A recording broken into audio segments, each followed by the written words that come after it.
Kimbra, A Reckoning.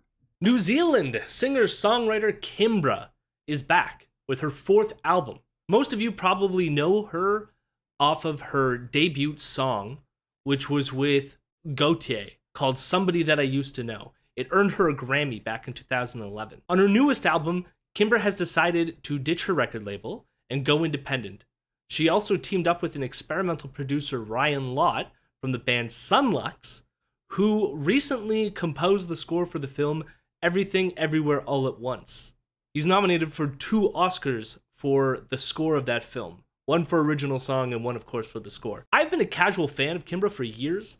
I have always loved her voice, but could never connect fully with her songs. Her last album, Primal Heart, was my favorite of hers so far, so I was anticipating a future project to come along that would really captivate me and just blow me away. I had also listened to Sunlux in the past, and honestly, wasn't a huge fan, so I was kind of nervous getting into this project because I wanted it to be like amazing. But I have to say, I think this album was fantastic. A lot of the press surrounding the album has commented on how this is Kimbra's most introspective album, and I would add that it feels much more personal too.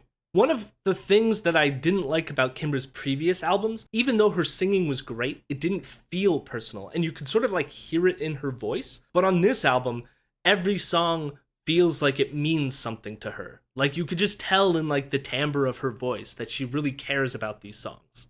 In the lead up to the album, Kimbra has opened up about her struggles with anxiety and depression, as well as the loneliness and isolation that results from being, I guess, thrown into the spotlight as she was at such an early age. And that makes for a much darker and emotionally heavy album. The opening track and first single, Save Me, comes in very cold, not just in the metallic production, but you can even hear this wind that is reminiscent of the tundra, and the vocals echo as if you're in a vast empty field. The soundscape adds to the desperation and futility of the chorus as Kimbra pleads to go on and save her, with the most dominant sound being this loud metronome-like click that adds to the anxiety, as if time is running out.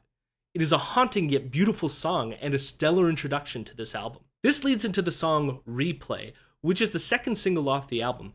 The song seems to be about a breakup, but specifically about intrusive thoughts as you try to get over it but can't. The song is frantic and disjointed, which really paints this picture of inner turmoil, with Kimbra even making these almost animalistic breathing sounds, which reflect the loss of control as she is constantly ruminating about this relationship. Kimbra has cited Radiohead as an influence on this track, and you can really hear it. She specifically acknowledges the song Idiotech with its off-kilter rhythms and samples, but I find that the synths themselves are very similar to the opening track on Kid A, Everything in Its Right Place, which just adds to this atmospheric, beautiful, and cold sound. The next song, Gun, continues with the cold, stripped-down vibe, but lyrically is a much more confident track in comparison to Replay.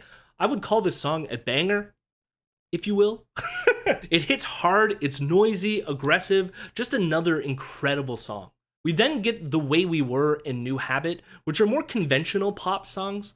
The production still holds some of the motifs that have been painted earlier on in this album, but are slightly warmer and brighter. I also like that for part of the song of New Habit, Kimbra uses her voice as an instrument, which is reminiscent of some of her earlier material, like the song Settle Down off of her debut album Vows.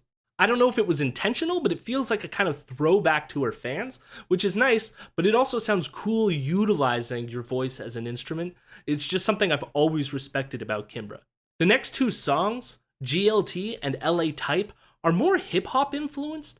GLT fits more with the overarching theme and mood of the album, but begins with this weird skit. It's some dude leaving a message on an answering machine, trying to subtly reject, I guess, Kimbra in the context of the song. At first, I kind of hated its inclusion, since it almost brought me out of the vibe of the album, like we were halfway through the track list and we were getting some goofy phone call. However, my feelings on it have changed somewhat, specifically in how the skit wraps up at the end of the song. The guy signs off his phone call by saying, "Good luck in the next financial year," which immediately makes me know everything I need to know about this guy, and I hate him. I hate him so much. I think the overall message of the track is good. You know, it's about being an equal in a relationship and not being walked on by douchebag guys who use words like financial year. Uh, and I can respect that. Eric the Architect is the feature, kind of rapping from the perspective of the guy, and it isn't terrible, but doesn't quite fit the song in my opinion, since he's trying to say he isn't toxic, but when you're bookended by the financial year guy, it just doesn't quite feel the same. Kimbra does have a moment in this song where she raps a few lines, and it isn't terrible.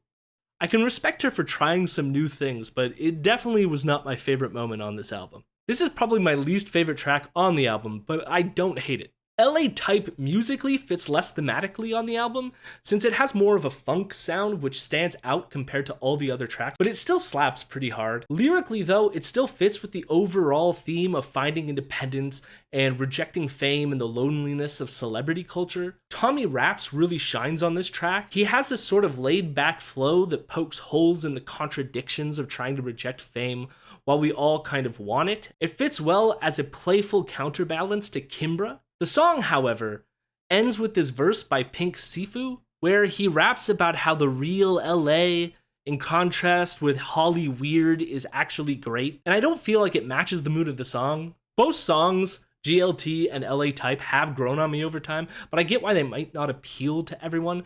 I've seen a lot of Kimbra fans get mad at the album because of this hip-hop influence. If you could get past these two tracks, I think the rest of the album delivers so much. Foolish Thinking, which is the third single off the album and features vocals by the producer Ryan Lott, is a heart-wrenching track. The song is written by Kimbra for her future possible children and is about how you would want to shield your child from pain, but knowing that it is somewhat out of your control. Ryan Lott was also brought onto the song because he's a new father, and it really fits the vibe of the track. The first half of the song is very saccharine, is the best way I could describe it.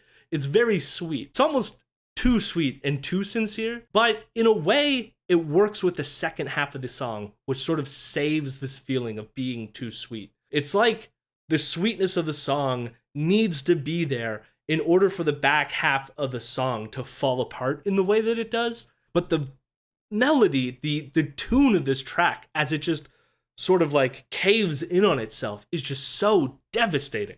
Personal Space is a straightforward track about needing personal space and brings back that cold production from the earlier songs off the album. The song itself feels very spacious and isolating, but it's catchy as hell. The album ends with the song I Don't Want to Fight, which is a beautiful ballad. The song ends with this very cinematic string section, which makes sense with Ryan's career in composing movie scores now. Overall, I was very impressed with this album. I think it is a unique, introspective look at someone who's struggling with a lot of pain and depression and anxiety, but does so in a way that's not alienating. There's still really catchy moments on this album. I feel like compared to her other projects, there has been less buzz surrounding this album, and that's probably because she's decided to go independent. I just want to make sure that no one sleeps on this album. I probably would give this album an 8.5 out of 10.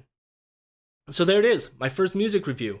I don't know how this is going to go going forward, but I'm going to try to catch up. Obviously, this album came out way back in January. I know there's been tons of albums that have happened from then to now. I think what I'm going to try to do is like maybe give like a couple albums earlier in the week to sort of catch us up to the modern time. But then I also want to catch albums as they're starting to release as this year goes forward. So let me know what you think of this album. Did you enjoy it? Let me know if you want me to review anything specifically. I like all kinds of music, so just doesn't matter. Just tell me what you want me to listen to, and I'll try to listen to it. Also, if we grow this channel, like maybe I can review some albums live on stream or something like this. Also, for future videos, I'm probably going to fill out whatever this is, which I have not... I've not filled it in yet. You know, I'm too poor to have albums, but maybe if you like, and we grow this thing, I could put albums here or something.